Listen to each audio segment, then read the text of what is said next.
Hi everyone! So today is my day 8 of Daniel's fast and I'm going to share to you another recipe. Delicious recipe. It's the white bean soup.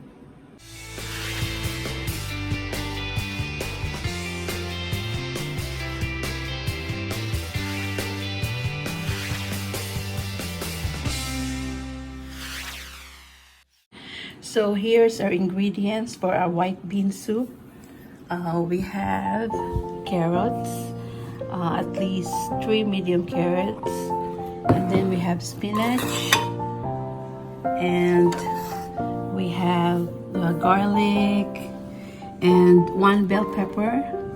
Well, you can use red or green bell pepper. And we have celery, 2 stalks of celery, and onion, 1 onion, and we have tomatoes, and for sure the white bean. It's already boiled, and we have the 1 teaspoon thyme and 1 teaspoon oregano. Okay, and we also have here the vegetable broth, or you can use vegetable stock, and our olive oil. Okay, so let's start.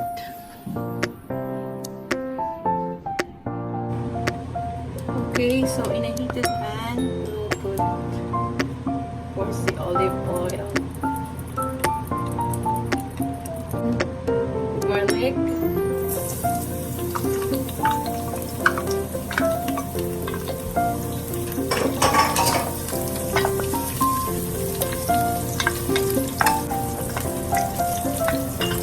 and then the onion.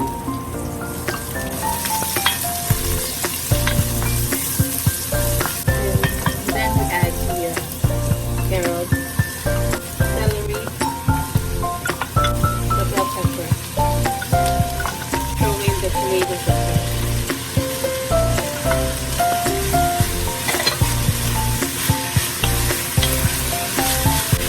With the thyme, as you already know, we have put salt, pepper,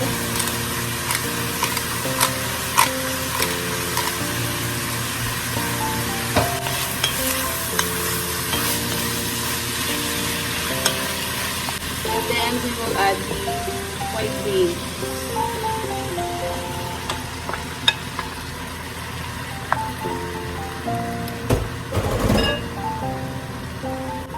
So colorful.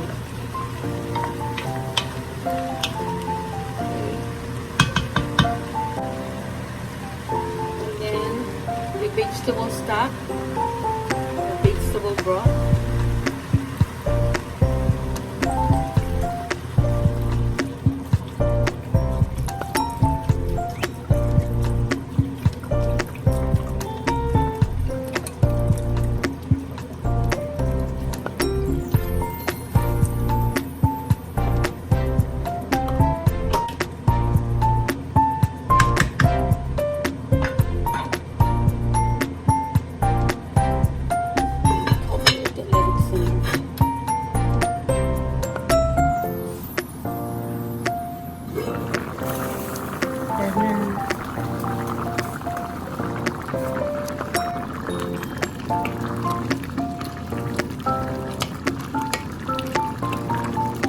Lalagay na natin yung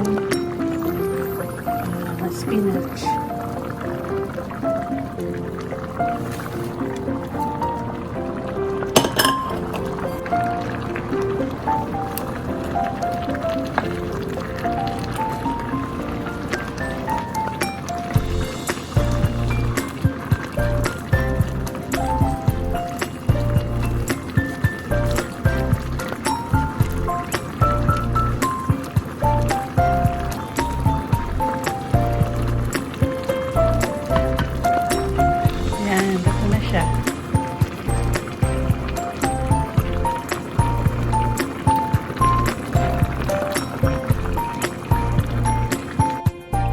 Luto na.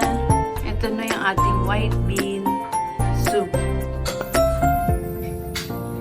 Kain na tayo! At sasamahan natin ng isang slice ng honey whole grain bread. Hi guys, ito na, kain na tayo ng ating white bean soup.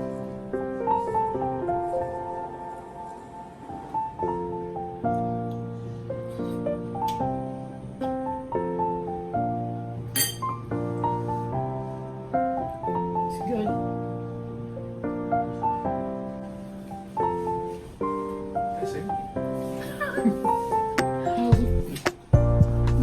Get to like,